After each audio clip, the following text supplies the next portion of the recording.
Hello, how you doing? I'm Craig Parkinson. You are listening to the Two Shot Podcast. Sit yourself down, pop the kettle on. We're going to have a nice old chat. Who's it with this week? I'm going to tell you right now.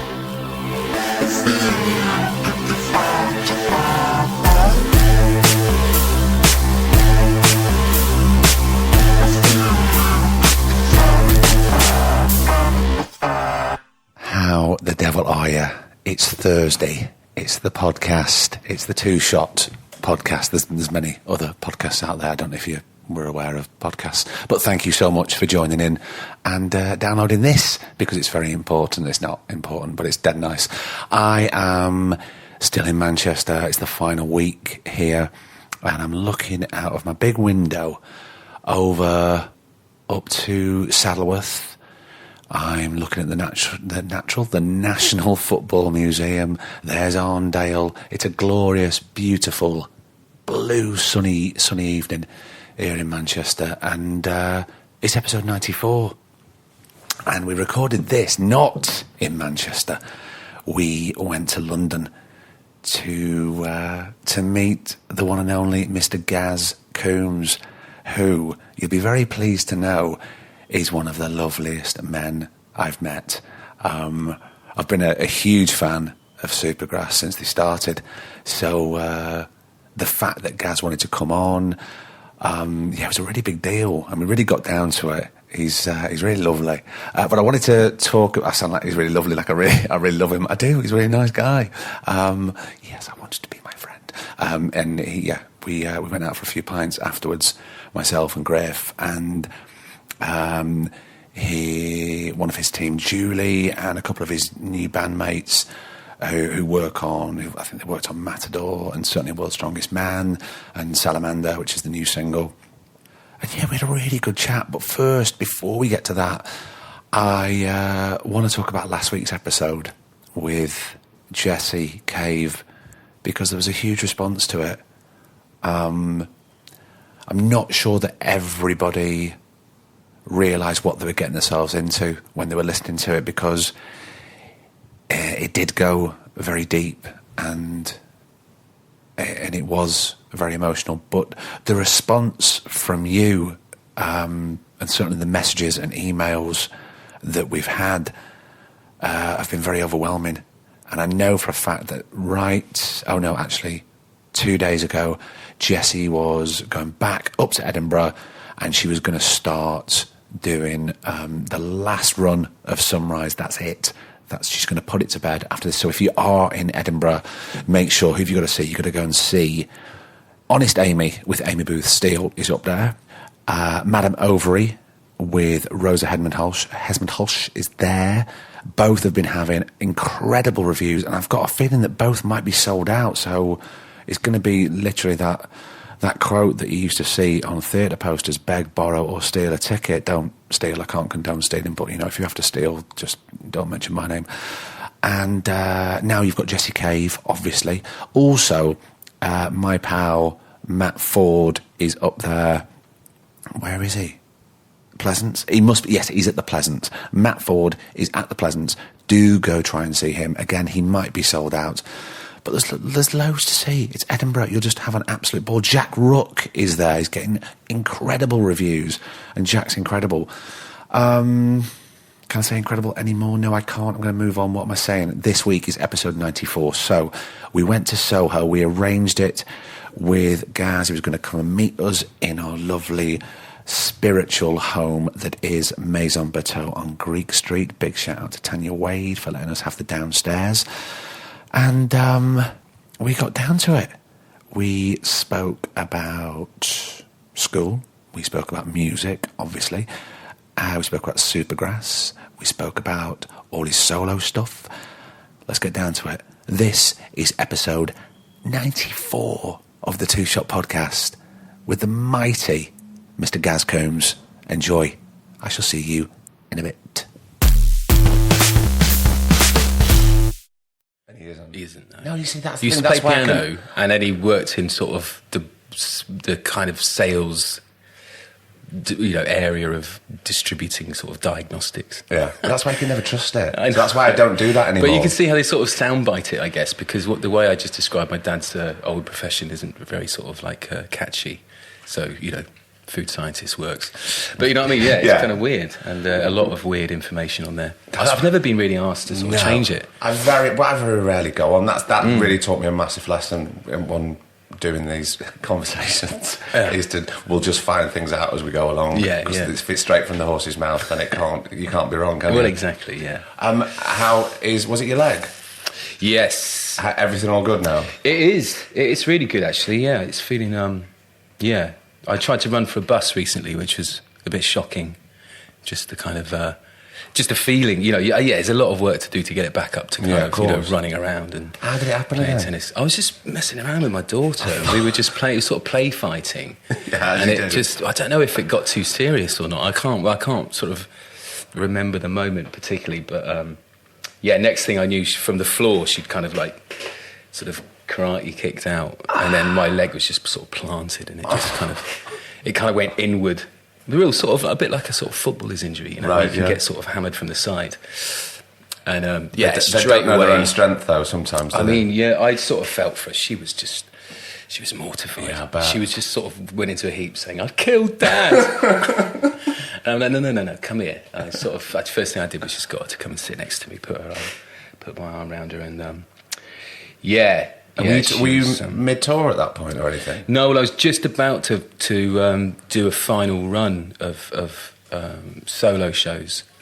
I guess it was about 2 months worth of gigs, some over in Europe as well. Mm-hmm. Some great ones I booked over in like Italy and Spain, which I was really excited about and been for years. No way of just going on in a wheelchair. I think in essence, I could play a show like that, but it's everything in between all the travelling and getting on a plane and going through airports and I'd rather not be ferried around on one of those sort of airport carts. It's not the best look. No, really, not really. But no, it was bonkers. It's just the first time I'd ever broken a bone in my life, so it was the weirdest feeling when it happened as well. I knew that when I sort of stood up, there was like nothing there, and it's just such a strange sensation. Yeah, and it didn't really hurt. It wasn't. There was not really pain. It was just. Well, probably your adrenaline was up from the play fighting. Yeah, anyway, that probably helped. Exactly. No, it's just that it was more the kind of the sort of realization that it's Friday night. Oh, I've got to go to A&E. Yeah. That was what pissed me off the most, actually. Yeah. Just having to go and do that, but. It was. They were amazing. I went to the Radcliffe at John Radcliffe in Oxford, and they were just incredible. Oh, wonderful NHS. They were sort of. It was quite overwhelming, actually. Yeah, how brilliantly I was looked after, and. Well, we need to appreciate them, don't we? Yeah, and just how diverse everybody who was dealing with me, all the backgrounds and the different cultures, and it was just a kind of beautiful thing to see, just kind of first-hand, if you like. You don't sometimes realise how beautifully it works until you're unfortunately kind of in the middle of it. Yeah. So in a way, because that break that forced you to take that time off, didn't it? Really, because you couldn't be doing that tour. No. Are you quite good at switching off and not working, taking off your sort of creative head and putting on your family head, and focusing on that? Not particularly. I mean, it can be kind of tricky to sort of compartmentalise and just sort of separate things when I'm in the middle of them. But it was kind of easier because I knew that it was like, right, you're out for sort of 5-6 months. So, I quickly realised that I just needed to sort of put it into some writing. I was going to say, did you do a lot of writing during that time? I tried. Well, not as much as I would have liked to. Probably hammered more box sets than anything really. Just the sort of early days of needs must, Gaz. You've got to go with it. Getting through Line of Duty, and I highly recommend that. But no, it was it was kind of. I guess it was sort of. I enjoyed being able to completely switch off actually for a little bit. Yeah, that's kind of healthy though, isn't it? Yeah, and I think because normally there just isn't that excuse to or the opportunity to fully switch off when you've got no choice. So that was the first month or so was all right, and it just got more frustrating. like really wanted to Get back out there, hammer through some ideas and do some writing, which I did. Did in the end, and then I brought a track out about a month ago, which is Salamander. Yeah. So that was kind of that was the result of some sessions I'd done with the band, and that was nice back playing festivals. Yeah, it's been great actually. There's been some crackers recently. Yeah. I mean, it's just brilliant to play with the band I've got there.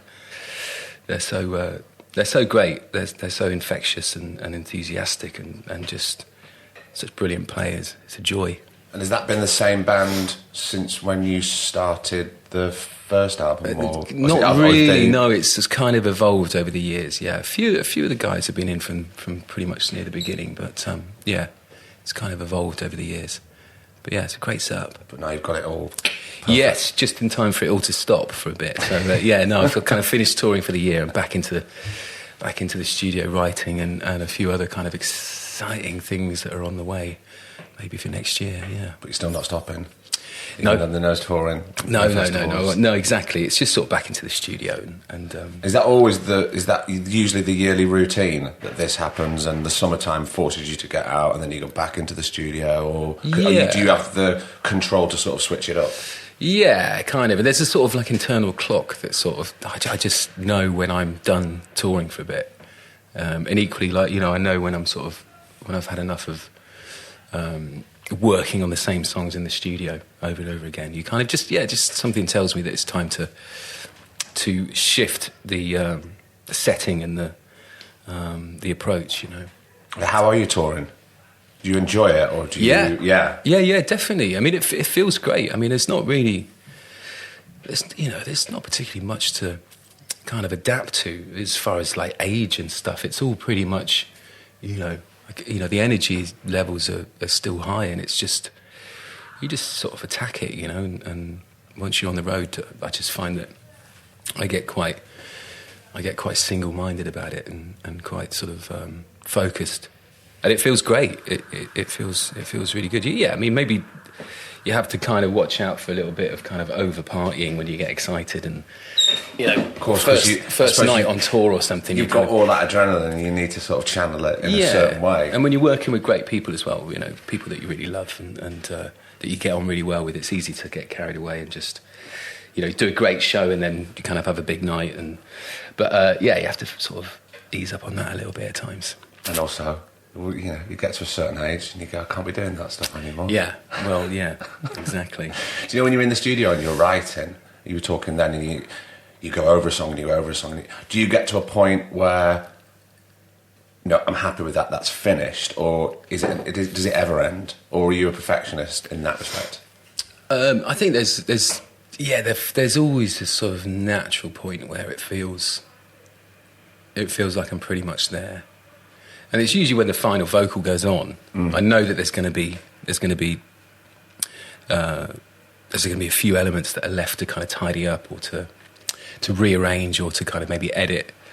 But between myself and Ian Davenport, who I worked with on the last two records, I think we kind of know when it's time to let it go. Yeah. And I always find that the mastering is kind of always quite key, because I kind of mix a lot myself as well. And I don't know.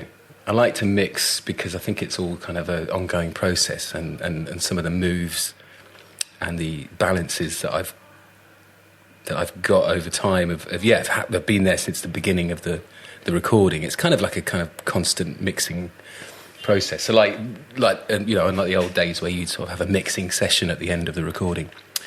So I find that sort of mastering's great because you just sort of send it to somebody I trust, and they kind of tidy up all the kind of shit sonic bits that I didn't spot because I'm kind of not hugely technical, so you just sort of find ways of making it work. And are there huge changes from certainly recording with a band to being a solo artist? Yeah, I think just the sort of freedom to experiment. It depends, if you're in a band that it's all firing and everyone's on the same page, I think that there can be nothing more exciting and liberating, working together with people to kind of get to get to a magical point. Yeah. But equally, if it's not firing, it can be really frustrating and kind of like, you know, can feel like you're trying to get Theresa May's Brexit deal through. You know, I don't know. It's just like feels relentless. Would there be less battles? Yeah, and less battles, I guess, but just the sort of freedom to explore and experiment without people being bored in the room next to me, you know, or, you know, which again, it sort of, you know, can work on the flip side. But I enjoy working on ideas that are a bit bonkers or have a strange starting point. And I think if there are other people with me, I think they may not kind of see what I'm seeing, or what I'm trying to get. And also, you've probably got to keep exciting yourself and being inspired. Yeah. And if your taste is different to somebody else, and then there's a lot gets lost in the sort of trying to translate an idea as well. It's hard to explain, you know, what you're trying to get from an idea or a part or a sound. Sometimes it just takes a couple of hours of getting really, you know, crap sounds and thrashing it you out. know, it not, kind of not working until you get to a point where you sort of come full circle and find a way around. It's kind of it for loads of things, though, isn't it? If you keep trying and failing and failing and failing, and then you actually get there in the end. Yeah, with could be whatever. And it's kind of if you've got the energy to do that to yourself, which I sort of have. I think I'm quite happy to get lost in frustration and a you know, being worried about failing. You know, I think that all those sort of things. I think it just makes it what it is when you finally get there. You know? It's kind of part of the creative process with anything, really, isn't it? It's always that same path, and sometimes it's hard to express exactly what you mean. Yeah. Or exactly what you want. Yeah. Yeah. I just find you've got to get as close to that initial thing that was in my head. You know, I don't know. Yeah. But it's kind of like when you sort of, you know, when you're a young band and you sort of rip someone off a little bit and you try, you know, you don't mean to. But yeah, but you've kind of so inspired by them, it's going to... And you sort of rip them off and you realise that actually even when you've ripped them off, it doesn't sound anything like them. Because it's like your version of trying to sort of do something. And, you know, you can never do it like Hendrix did it or like Dylan did it. So you just sort of... And it's a bit like that, sort of almost like kind of trying to work out what you want yourself. It's kind of like ripping off yourself. It's like, right, I've got this beat, this something in my head, this beat and this bass line and this kind of mellotron part, and I can hear it, and so then you just explore and go round and round until you get something. And so to be able to do that on my own is a kind of very liberating process. Yeah. Gaz, can we talk about growing up? Let's. So born here in Oxford. Yes, right? Born in Oxford. Yeah. And then, did you stay here for long? No, probably like a couple of years in Oxford, and then my dad got a job over in America, in California, in like 78, I think 79. So you were what? I was like I was three. Three. I think 3 when we moved over there. And is it just you, Gaz? Your mum, dad, you? No, I got 3 other brothers. 3 other brothers? Yeah, so there's 4 boys, yeah. Right. So I'm sort of in the middle. There's 1 younger and 2 older. So we moved over there for like 3 years, 79 to 82, I think. So did you start school over in... I was just like kind of, nursery, I guess. Yeah. Don't really remember an awful lot, but just, I guess I remember the kind of... the lifestyle, and you know, as you would, as a young kid, the kind of, the boiling hot pavements on bare feet, and kind of hot rain, and swimming pools, and don't get that much over here, do we? Bob's Big Boy diner and stuff. Yeah, no, it was sort of definitely, it really stayed with me. I mean, I think it probably also because when we came back to the UK. In 82, we'd still keep going back to the States to... Oh, did you? To kind of have holidays, and my dad sort of... There was still a connection there was still a lot of connections and stuff, so it became a massive part of those early years, just sort of life over there. And so every time I go back, there's a sense of sort of kind of a kind of a home, from the beginning. Yeah, kind of And you still go back the now? beginnings. Yeah, definitely. Yeah, kind of most. Yeah, I've been back on every record to tour and stuff, which has been brilliant. It's always amazing. The last one I did was great. It was actually just a solo tour, just on my own with some guitars and drum machines and piano and stuff. How did you find that? Was that quite liberating just to be out there by yourself? Yeah, it was actually. It's sort of, it kind of taught me quite a lot actually, just about how to deal with gigs in a different way when there's not the kind of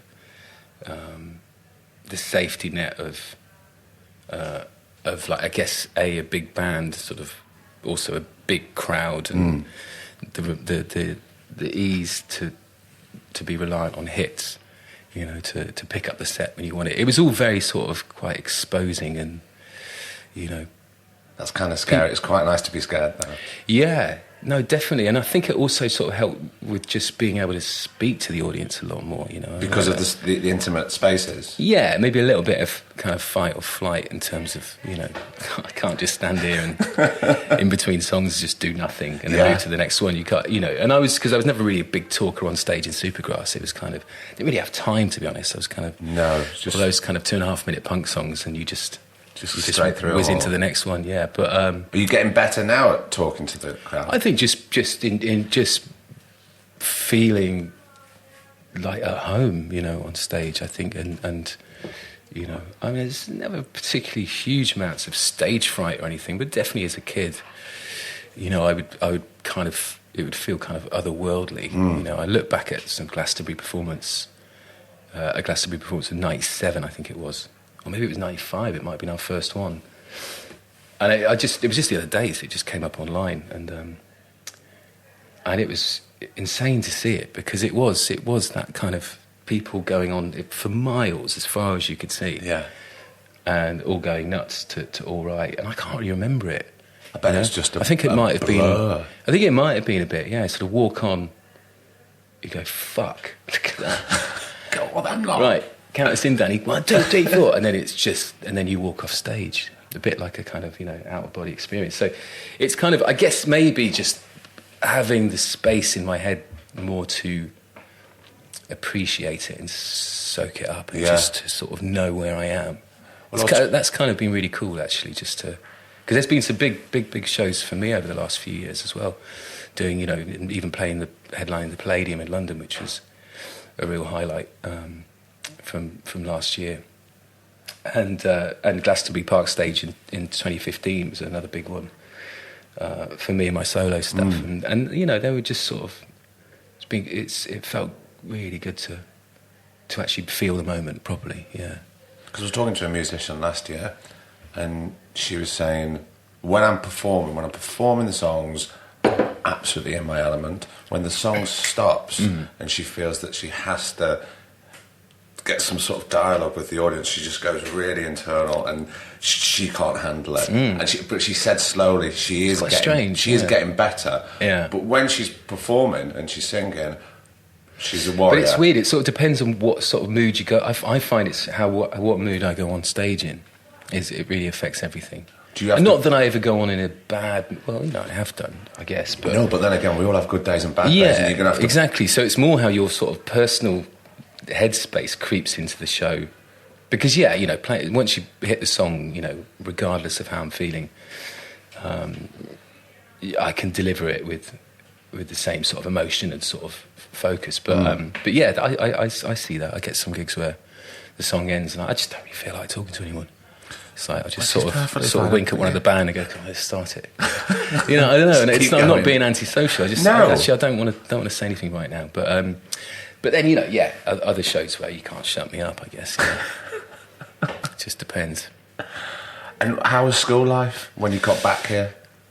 Kind of went to a few different ones. What from moving around? No, actually, no. We sort of moved back to the same village we left originally. I don't know what it was. Well, my mum was. She used to be an English teacher when she was younger. I guess there was a sort of real focus on doing the right thing for us academically. But it was a strange sort of time for me in a way, because both my older brothers had done you know, really amazingly well, like ridiculously well at GCSEs and A-levels. Like my older brother Rob got 10 A's at GCSE and sort of made the local paper and shit. All right, show off, Rob. I know, you know what I mean?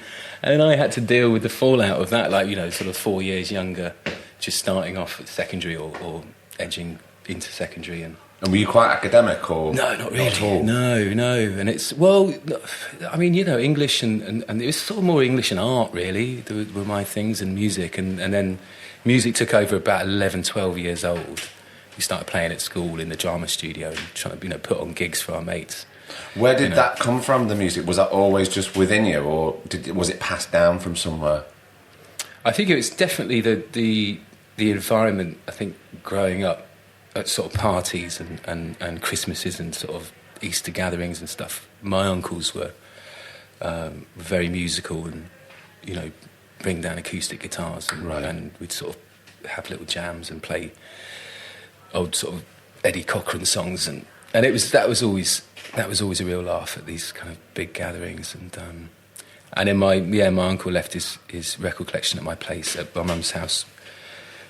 I guess must have been about 10, 11 years old, and it was a massive record collection. And I was told never to go down to the basement to mess with them. Right. So of course every night I went down and started just kind of flipping through them and just found, just all this incredible music, you know, Sex Pistols and Blondie and Patti Smith and J.J. Cale and Neil Young and Dylan and you know, Bowie, and it just sort of went on and on. It was like all the great stuff for a musical education, right there. Yeah, basically, and it was like kind of discovering a new language or something. It was like, I can't stress enough how much it changed everything. Just sort of, because, you know, at the same time, I guess, what was this? This was like sort of, you know, 86, 87, and you know, I was still buying, you know, Mr.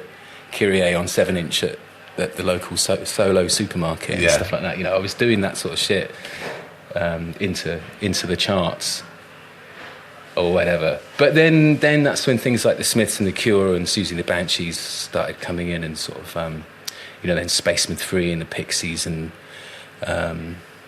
Dinosaur Jr. and stuff. So it was kind of, that was a really, I think, probably, you know, 11 to 13, 14 was when I sort of discovered the you know, the fundamental, you know, great bands. And when you were sort of in your drama room with your band and you were sort of doing these gigs at school, were you doing the covers that were inspiring you, or were you sort of writing your own stuff? Yeah, it was mainly covers. I guess we do some Cure stuff. We did a bit of Smiths, and we used to play Freak Scene by Dinosaur Jr., which was one of our favourites. Right. And our songs were kind of I don't know, they were sort of weird. There were sort of songs we had, like The Girl with the Removable Face. That was a title? That was a title, I love that title. And she just used to sort of pull it off and use it as a frisbee and stuff, and all the things that she could do with her removable face.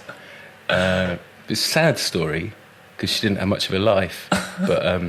I don't know why I'm laughing. Yeah, it's really, I know, but I think she won out in the end. And then sort of, I don't know, what else do we have? You Keep Punching Me, which is like a sort of punk song, just about getting sort of beaten up all the time. But it was a good song, actually. I could imagine sort of slaves doing it now, actually, you know. But sell it to them. Yeah, they need a hit. Yeah, and so we were sort of flirting with songwriting. Yeah. And there were some fun ones, yeah. Did you think at that point, when you were that young, no, this could be a career for me? No, I don't think so. Not. Well, you know, maybe when I hit kind of 14, 15 with the Jennifers, which was our first sort of proper band, I guess, there was sort of little hints around that time, and it was kind of ridiculous. We got signed to Nude Records. At what age? I was 15 when that happened. Yeah, so my mum, that young. Yeah, my mum had to sign that deal for me after a gig. It's quite mental. I remember it quite clearly. It was a gig in Oxford, and they'd sort of set up this big table after the show, and all the crowd had gone, and sort of this big table that my mum was sat at with these kind of bits of paperwork, sort of looking through them with their glasses on. Yeah. quite bizarre. Had they come to see you, or did you know there was We the knew that ripples? was going to happen as you well. You knew it was happening, right? And that so was that a lot of kind pressure for a 15-year-old knowing that the record company. Well, yeah. I mean, it was only two. It was like a 2-single deal, which is a bizarre deal to sort of get. But you know, it was, does things like that still happen now? I don't think so. I doubt it. I mean, you can get sort of like production deals, you know, like development deals and stuff. Maybe it was a kind of form of a development deal, but yeah, it was like, look, give us 2 singles and we'll take it from there. It's a bit like in the television industry where they would do your development deal and then we'll see. Okay, yeah. Then we'll see what happens. Yeah. And then, all right, write me episode 1. You do a pilot or something, I yeah. do a pilot and then we'll see. Yeah. Totally. So it's kind of, that was quite a big thing for us, I think, you know. And how did the singles go down? It was all right. Yeah. You know, I think it was. I remember hearing it first time on the radio. We were at the, I think it was a Joiners in Southampton, and we'd done a sound check and we'd gone to get some food at this little cafe, and just got back today, came on the radio, and it was kind of such a feeling. Yeah, it was insane. It was bonkers. We didn't hide it. We were just like legging it around the cafe, just going, "It's us!" No, shut you were 15. Yeah. What an absolute buzz! That's like a dream for people. Yeah, no, it was bonkers. It's still quite nice now, though, even when you switch on the radio and something comes on. Yeah, of course. Oh, definitely. Yeah, no. I mean, because actually, it's you don't. Yeah, I mean, I listen to the take it radio. for granted, I No, suppose. I listen to the radio all the time, and it's not like I'm always hearing my stuff. You know, you don't. You know, it's kind of when it comes on, it's kind of interesting because I can sort of listen to it a bit more, sort of subjectively. I was going to say, you know, I don't listen to it as my sort of song in a way. I kind of, because I find it really hard. If ever what's I that? pop up, don't. I just switch off. Do you? I find I can't. Really? But don't you feel proud of a scene or something? Like you just think, it was great. No, I'm never happy. Never happy. Really? No. But, So I always think, well, you know, we could have done better. So that's why I stopped, because I think it wasn't doing me any good for my work. Do you ever do that? Do you listen to one of your songs and go, actually, in retrospect, we should have changed that, or... Not really. It's maybe more. I get what you're saying. Actually, maybe with sort of gigs and TV performances, I get sent them, and I don't watch them. I think it's a bit of a weird one. It's partly because there's nothing I can do. It's gone. It's gone out. And I just want to. If I remember it as being great fun, like when we did Jules Holland and we did James Corden over in America actually last year, which was insane, and that was just such a vibey performance. I didn't really want to watch it back because I knew that I'd see something and it would ruin my sort of memory of it being such a vibey performance. Exactly, it was at that time and where you were feeling it, and you can still recall that feeling. Yeah, whereas totally. if you watch it, it's like stepping out of yourself. Exactly, but the only thing I don't want to miss is kind of watching it. I could see where there could be improvements for next time or something. You know what I mean? I know there's moments I hear what where, you're saying, and there's a for and against that as well, even from my side. And there's some people that do it and some people that don't. So the guys in the band are great for that because they will watch everything and stuff. Right. So I'll get a little text from Nick or from Garrow just sort of saying, "Man, that performance was amazing," or like, you know, next time we do it, should we look at, you know, bringing the guitar in a bit earlier? You know, there are cool little comments I get from the guys. Yeah, they are helpful though. If you've got somebody else watching you back and you can change it and tweak, and hone the performances, that can only be a positive thing. No, exactly. I suppose it's when you look at it and you all you can see is the bad things, and then it becomes negative. Yeah, and it's like it can be destructive. Yeah, I suppose. Yeah, no, exactly. If you get it to that level, right. So what happened with the Jennifers? When did that sort of... Yeah, well, I think it's sort of petered out a bit, really, because we did all right on that first sort of single, and then it was time to kind of provide them with another one. I don't know. We tried and we got some tracks together, but I think it was really what they wanted. They were quite open about it and just sort of said, "No, maybe this isn't quite right. Maybe kind of go listen to some more mad records and come back and, I don't know, just get some inspiration for something new." Yeah.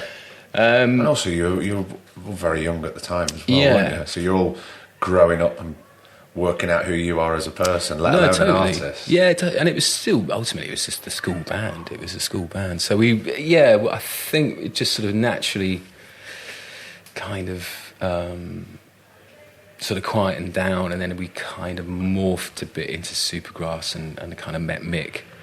Well, I'd known Mick around the village because we lived in the same village. But what was the time period from sort of that disbanding to the slow sort of form of Supergrass? I don't think it was very long. I think it was probably within a year. You know, just. I mean, it was also the sort of, there was a bit of a scene around Oxford because we were hanging around a lot with you know, Tara Milton, who was in a band called 530 as well, and the Nubiles, and with Sam Williams as well, who produced the first Supergrass record. We'd sort of met up with him as well. So there was this bit of a kind of a vibe sort of going around with musicians, and so we kind of jammed with each other a little bit, and then just through I don't know, it was probably a year or so from Jennifers splitting. Then I was working with Mick in the Harvester restaurant in Wheatley.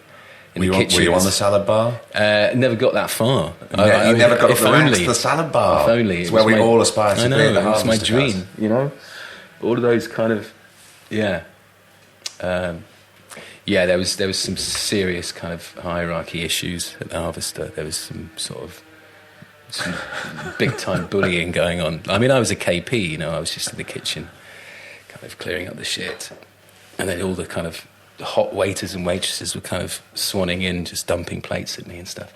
But we just waited for them all to leave, and then we tidy up at the end and put loads of loud music on the ghetto blaster in the kitchen, and you know, have a bit of a smoke outside, and then mop the floors really stoned, and it kind of helped to get through. And then we talk about music. Maybe we just talk about music a lot and stuff that we were into, and then we go back to his after the shift and just mess around on acoustics. And so that was the kind of beginnings of something. And obviously I'd known Danny and played with Danny for a few years. So did you meet Danny at school? Yeah. Yeah, it's about sort of, I guess I was 12, he was a year above me, maybe 2 years above me, I can't remember. Right. So you were already friends from that? Yeah, exactly. So it was kind of like, you know, I think we were carrying on sort of playing music together, and then Mick came along, and it just felt like this cool little 3-piece thing. And did you start initially writing together or individually, and then bring in the parts? No, we would just write together, because we'd just go to go to one of our houses and just set up and just play, really. And it was interesting actually, because there was nothing based on covers particularly. It was all fresh. It was all about material. kind of what can we write. And very early on, it was kind of strange. It wasn't like those first tracks. There was sort of, I don't know, there were kind of other elements in it that weren't quite right yet. Sort of a bit too, possibly, maybe a bit too funky in places or so. I think all new young bands kind of have a little bit of a time where they're a bit too funky. Yeah. And you need to dumb it down a bit. And look, all right, okay, look, it's fun to play something syncopated and a bit funky. Yeah, it's a laugh, but it doesn't mean that everyone's going to enjoy hearing it. No. So yeah, dumb it down a bit, just kind of take it back to something more raw and also, I mean, you know, the age that you were then, what was this? This is probably sort of 92, right, 93. So yeah, it's like sort of 16. And yeah, just the records that we were listening to as well, just such mad records that we listened to, just what were you so listening to diverse. I mean, I don't know, anything from kind of, you know, Zappa and Beefheart to the Muppets, right, and you know, Cheech and Chong, and sort of quite a lot of comedy music records, which is quite mad, which there used to be loads of all the time. Yeah, there used to be. And then the Beatles, obviously, and Hendrix and stuff, and Neil Young, really, and it was, you know. God, that kind of says a lot for that first album, all those stuff that you were listening to. Yeah, Muppets and Zappa and Beefheart. Yeah, and I think that's where the sort of, also that's kind of where, I don't know, we never really, from day one, we didn't really take ourselves too seriously. I think we were, I don't know, I guess we'd come through the 80s and there's quite a lot of, you know, earnest kind of pompous kind of music going on, and how it's presented, and how it's seeing bands in interviews, the world, and then I don't know. We always loved watching those Beatles interviews where they would just sort of take the piss and kind of give random answers that were silly. So it was quite a conscious thing then, just to not take it as serious, or certainly not take yourselves too seriously. Yeah, definitely. I think that was where we always found a kind of interesting balance, because I think when we got into the studio, when we had that 4-track cassette recorder set up in the living room, it was a serious thing. You know? It was like, the I guess elements of the process and the journey to what we'd record were fun, and there were always moments of surrealness and odd decisions. But yeah, we take it seriously, the end result, and but also maybe letting stuff creep into the lyrics that would give more of a vibe of our character and our personalities, and stuff that we got up to just being 3 boys in a village, just sort of dicking around and getting into trouble and but that really came across, didn't it? Sometimes in a band you can see the people but you can't really see the personalities, and I thought something that was immediate. I think that's one that frustrates me a lot, knowing when I know people and what they're like, artists or whatever, and then you hear the music and the lyrics and there's nothing. It just becomes quite sort of generic and sort of rock lyric-y, and for some reason it's kind of like, but when I talk to you, you're hilarious, or you just put all these great these insightful kind of funny little comebacks and stuff, and you just think, get some of that in. It's funny that, isn't it? Because sometimes when you listen to certain artists and you go, I'm listening to this song and I know this cost you a lot, this comes from a right old bit of heartache or something that you've been through, and then you can listen to something else and you go, this is nothing, it might as well just be white noise, it doesn't mean anything, it doesn't connect with you, so it's certainly not going to connect with me. And it is a hard one. It's subjective, and it's it's not like you always have to kind of bleed onto record or whatever, but it's, I think, just some directness in terms of lyrics and how one could not take oneself too seriously at times, and just play with it. Do you still feel that now, to take the work seriously but not yourself too seriously, or do you think things have morphed? I do feel this sort of maybe in my DNA, I guess. I mean, there's sort of, it's been interesting for me to explore stuff that feels kind of personal to me on these records. I mean, I guess they're sort of solo records. They're from my mind. Yeah. So there are going to be questions. So there are going to be questions, and there are going to be kind of intense kind of personal moments, which I'm fine about. In fact, it was kind of that was quite liberating as well, to realise that it's okay to just be really quite brutally honest in a song. Do you think there was a time when you weren't honest? I think there were times maybe when we write by committee on lyrics, which got a little bit cloudy. But it was cool because we were always, from day one, we would write together lyrics as well, which was other people can find quite strange sort of notion. But did that seem to gel quite easily? The three of you well, together? because we were just sort of, it was like we were sort of brothers, just sort of growing up. We were doing everything together. So if one of us started writing about a girl, the others were aware of that girl, or whatever it was. We could all sort of have some input in whatever idea came along.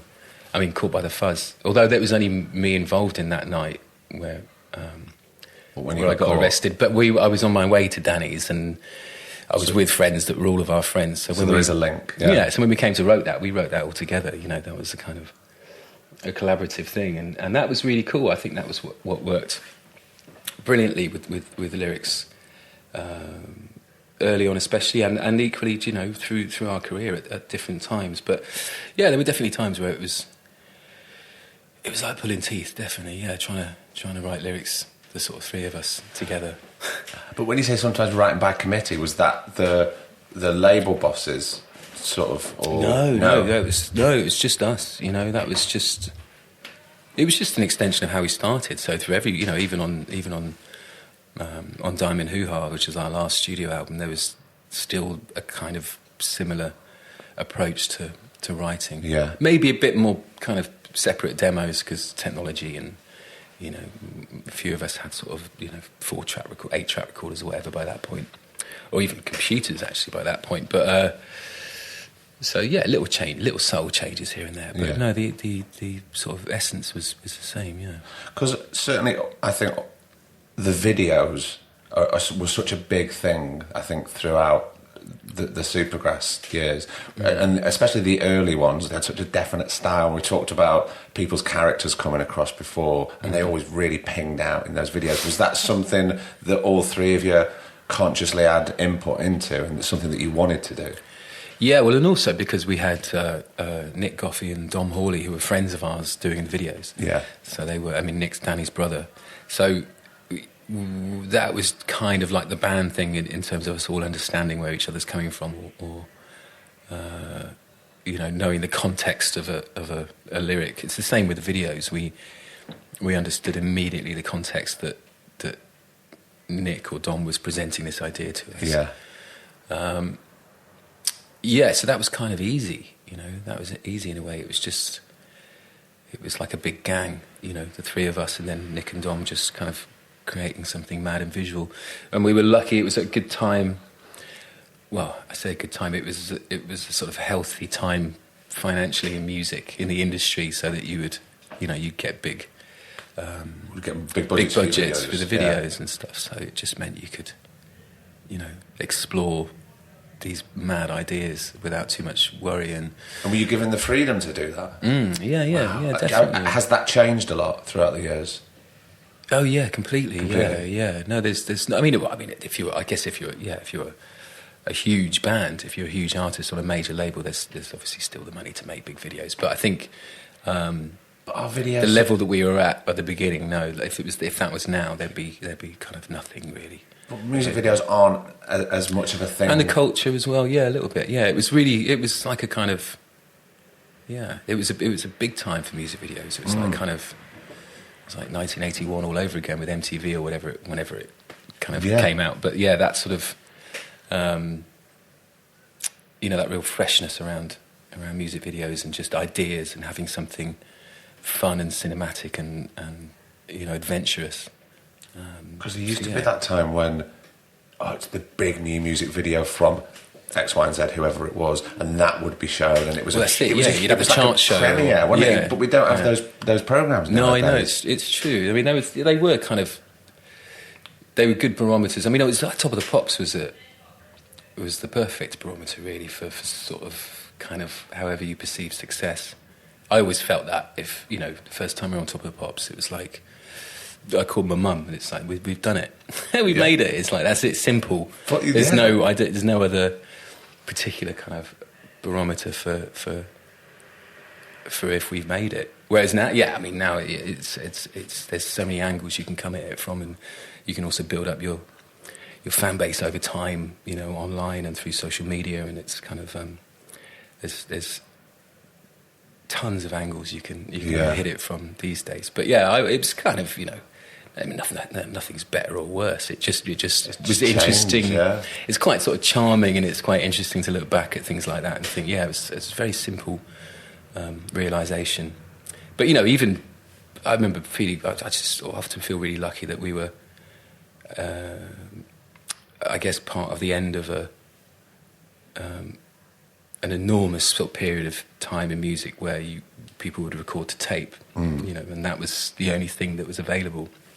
And in 94, 95, it still was. That was the only thing you could record on. There were no computers. So it's kind of, I sort of look back at that and feel kind of lucky that we're on the very, very tail end of how music was being made in, you know, the 30s, 40s, 50s, 60s. It's the same way, same approach. So that's kind of cool. But yeah, no, I never particularly sort of, it's not like I particularly miss it. It's just, again, it's just an interesting kind of side note. Yeah, and you were there and you had that time. Yeah. I've got to ask you how true. Sorry, is that you? That's not me. That's unbelievable. Really, that's terrible. I was just so excited to start talking. Whose phone's that? Is that you, Julie? Alex, it is me. Oh, unbelievable. Look, we're having a right old good natter here, guys, and you're leaving your phone on. Terrible. Oh, look, it's my door now. It's fine. I'll deal with it later. Right. Tell me how true, Tell me everything. if true, is the Spielberg story. Yeah, man. Because I remember hearing about it at the time, and I didn't know if it was sort of whispers or not. Oh, yeah, it was true. It was, Please tell me the Spielberg story. It was bonkers, actually. I mean, it was... I can't exactly remember how it came about. It was in between the first two records, that's for sure. So, All Right had been out, video had been out. Had that big summer of 95. And I think it was the following spring. Just got this random call, from Spielberg's people. Yeah. Julie's over there, she'll probably remember it better than I do, how it all came about. But yeah, we just got a call or an email or whatever, and just said Stephen would be interested in meeting the band. I think it's his kids were like a big fan of the video, the All Right video. We were just talking about the importance of videos and stuff. I think his kids had seen it. For all I know, they'd seen it and said, "Daddy, I want that band." So, get me that band. So I don't know how it came about, but yeah, it was bonkers. So we heard about it and we all sort of thought it was hilarious.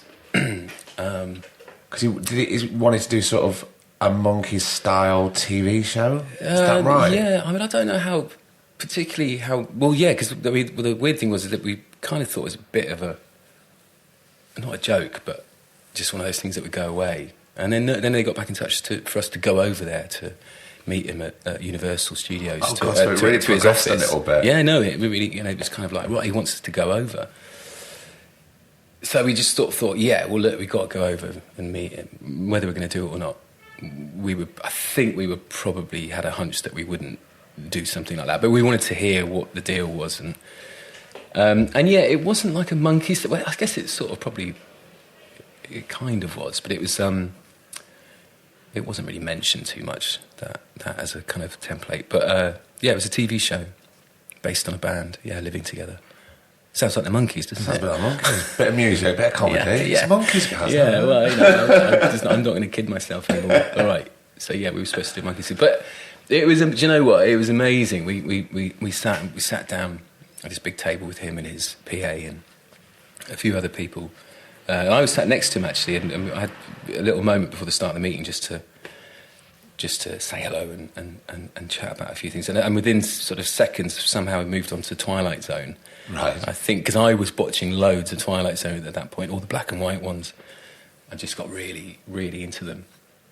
So we had this great little chat about Twilight Zone and different episodes, and the episode where the guy's the last man on earth and he wants to read. That's all he wants to do is read books, and then his glasses fall off and break, and he can't find And then the watch that stops and then freezes time. So we had this brilliant little chat about our favourite Twilight Zone episodes. What is your favourite Twilight Zone episode, off the top of your head?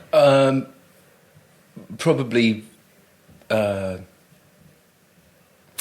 I don't know. You said, well, probably there's an '80s version. There's one with John Lithgow in with the terror at 30,000 feet, whatever. I'm way back. I think probably the one where his glasses fall off, where he's I had all the time I needed. I can't remember what the line was. I can't remember what the line was, but I've got that image in my head. I had time. I had so much time. But anyway, yeah. But the one I remember that really sticks in my mind that really freaked me out, and for some reason I think it was William Shatner, and I'm not sure if it was, but it's about the guy that gets on a plane. And it is Shatner, isn't it? That's by the window seat. Exactly, yeah. And there's a storm in there, and he keeps looking out, and there's the little gremlin who's literally taking the part of the wing aside, and he slowly loses his shit on this plane. It is incredible. It's amazing. So have you seen the '80s version of that with John Lithgow? John Lithgow. No. Yeah. It's brilliant. Well, it's called Twilight Zone, the movie. That period of time in the '80s where everything was like, the movie. Santa Claus, the movie. Creepshow, the movie. Yeah. So it was that, Twilight Zone, and it was I don't know. I don't know if Spielberg directed one or there was a few big directors, but there was like three short films to make up this movie. And it's I do remember it because I saw it on Betamax. I know, and then It's that old. Dan Aykroyd's in the first one where they're driving along, and Dan Aykroyd goes, "Do you want to see something really scary?" Yes, I did. What a brilliant opening. Yeah, I do remember it. Yeah. And I watched that first. I probably first watched it when I was about 7, and it just utterly destroyed. It freaked me out. Yeah. Like, I just was obsessed with it. So anyway, I don't know. Yeah, maybe I was desperate to speak to him about that for some reason. So you're having a big Twilight Zone chat. Yeah. In Spielberg's office, and then. Yeah, and then it was just pretty general chit chat really, and they mentioned about the possibility of doing a pilot for a TV show where we're all kind of musicians in a house, and I can't particularly remember the conversation too well, but you obviously were all in agreement that we knew straight away pretty much. I mean, we were already working on In It for the Money, the beginnings of the second album, right? And which actually wasn't yet called In It for the Money, and I think a lot of these things that happened to us kind of paved the way for that title to come about, but in a obviously ironic way. So we just knew that it wasn't.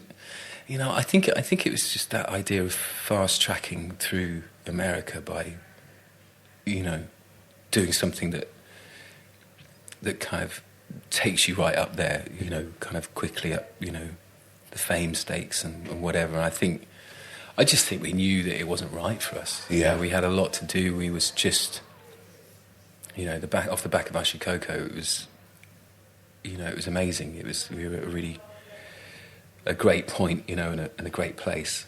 At a great time. At a great time. And I don't think we wanted to sort of disturb that. And just, you know, we were pretty clued up in terms of how it could work out. Basically, it was one of us sort of ODing in a hotel room, maybe. I don't know. I don't know, but it just felt weird, like it might all go a bit tits up. Yeah. I suppose if you get thrust into that spotlight too quickly. Yeah. But, you know, definitely just the pull of the second record was really strong for us, I think. So I don't know, people look at that and think it was a ridiculous decision, but we felt that it was really important. I don't think they would, because you were on quite a natural progression from the first album, and it was only going to be going like that. So to veer off to the right on something that was kind of completely different that you hadn't done, I don't know. I'm kind of in your camp. I think you made the right decision. Well, it was perfectly in tune with our slightly self-destructive kind of ways in terms of like our career. Yeah. You know? And I don't know, actually, maybe self-destructive is the wrong word, but just you never came across taking as... sort of left, but just sort of taking weird turns when you could take an easy, fast, you know, route. We'd kind of go somewhere different, and I think the fact we didn't make the second album wasn't like Ashikoko, and we didn't do All Right Again and things like that. It was a very different record. But I suppose... So not maybe sort of self-sabotaging somehow, but in a kind of creative way. I thought that was, in a way, quite a beautiful thing about our band. Yeah. You know, it was always about the sort of purity of being creative and not taking the easy route. Do you ever miss being in a band? It's not really a case of missing it, you know. I suppose you've still got the camaraderie of your band. Exactly. Exactly. I mean, we've toured around the world quite a fair bit over the last 6-7 years with these brilliant musicians that I'm playing with and brilliant people, and it's a great laugh. I love it. I mean, it's not a case of particularly missing it. I think, occasionally look back at moments that were brilliant, or some of those American tours, just travelling around with the Foo Fighters and spending a lot of time with Dave Grohl and Taylor and getting to know them, and those were some brilliant times, and touring with Pearl Jam and playing with The Cure in Brazil in front of 80,000 people, and some insane moments. Yeah. You don't miss them. You just sort of think they were great. Yeah. And you know, I think it's, for me, it's been, you know, and this is not taking anything away from Supergrass, but I think it's been the most productive and creative time of my life this last 5 years, you know. Well, as a listener, I would tend to agree. Yeah, Oh, well, definitely. Thank you. But it just feels great. It's just different parts of life, man. You know, and I think this is what I'm doing now. This is just the moment I'm in, and I'm going to try and appreciate this moment and live in it, because I don't think I did that enough. You know, back in the day, it doesn't really matter. I was young, and I think when you're young, you kind of often, it's sort of seat of the pants, you know, and, Yeah, and exactly. it's a bit like riding a wave, which is kind of how I remember it. A bit of a blurry, you know, fast wave that you sort of try and stay on. And it's, you know, change is inevitable, and it's progression, and it's maturing as a human being and as an artist, and things are going to change. You're not going to take those left and right turns that you didn't think you'd take. Yeah, no, for sure. And just that sort of freedom to experiment and to create, and it's been a sort of magical time for me, actually, you know, last few years. Loved it. Well, carry on having a magical time, please, Gaz Coombes. I'll try. Thank you so Doing my much best. for coming on. Oh, thank you, Craig. You, Oh no, it's brilliant. been I've been meaning to get in touch for a long time. So Well, I'm come and pleased. hook up. I'm so pleased we sorted it out, man. wicked. Yeah, me too. Thank you Thanks, so mate. much. Nice one.